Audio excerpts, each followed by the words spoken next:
Now, by 1978, we were in the top 6 in District 4, and our banner, banner didn't make it in today.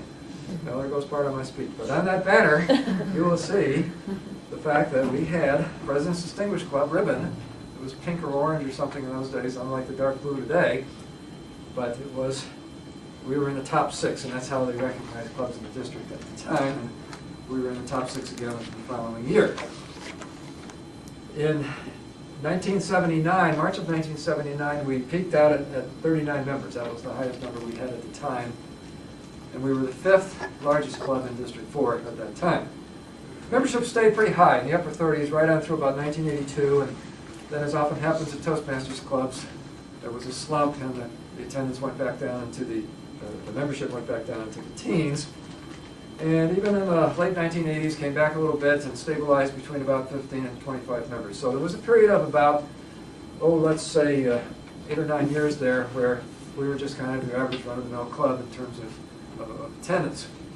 Well, we had a couple, every now and then here at the postgraduate school, somebody comes along that has a curriculum, but they basically major in Toastmasters.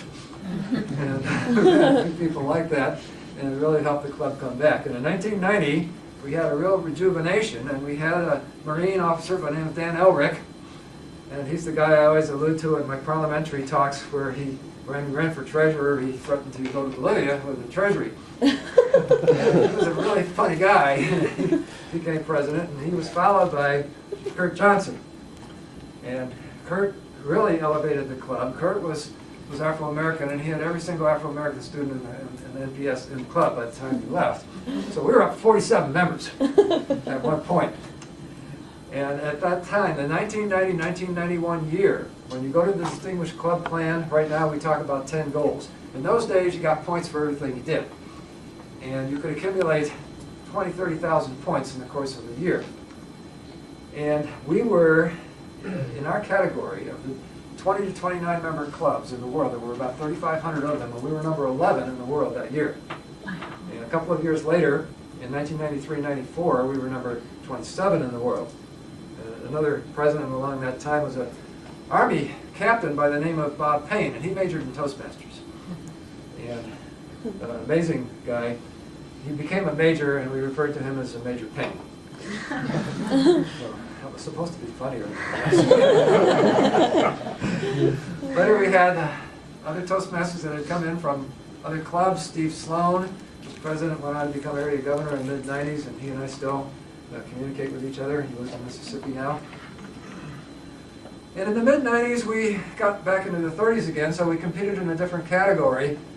Clubs between 30 and 39, of which there were about 850 to 900 of those. And in 1994-95, we were number 103, and 95-96, number 56. So we had a lot of good years in the 90s.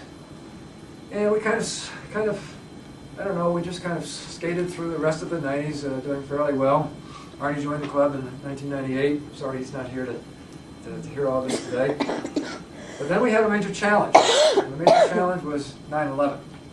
Before 9/11, anybody could come up with us at any time. So having someone come in that didn't belong to the school or have a military ID, that was no problem. They just came in, found a place, and walked in the room. Today, of course, we know the security situation, and if we have a guest that does not have military access, then we have to make special arrangements to allow them access to the, not only to the postgraduate school, but to the meeting itself. And that's a bit of a, it gets to be a bit of a pain, but it's kind of settled down now into a routine, which is good. So we have a lot of people in the club, and that, like Margaret would be a good example of someone that would have to come in that way. So we came back and became President's Distinguished Club for something like 7 out of the last 8 years. And the one year that we didn't make President's Distinguished, we made Select Distinguished, and that was the year that Arnie and I were running the club. So I'm not sure if there was any connection there, but it was a time when we did have to rebuild the club because it had gotten down. In the spring of 2006, we recruited a number of MIIS members, and they really jump-started the club.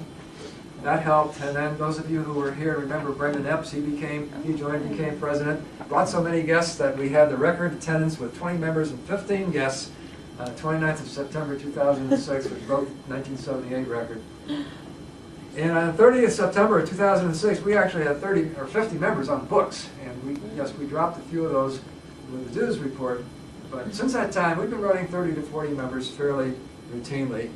Through the years, we've had many international students. We don't have too many right now, but we've had people from Botswana, Turkey, Indonesia, the Philippines, Latvia, Romania, Pakistan, even Russia earlier this year. A gentleman from Russia. We hope to get another one.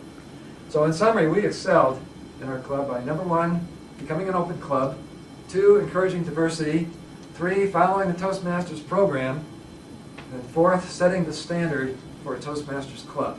And if you want more information or the basic information I gave you today, if you go to our website under club documents, you'll actually find a written version of this talk.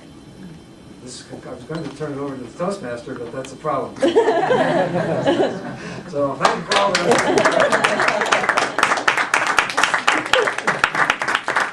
was about to give it to Fred.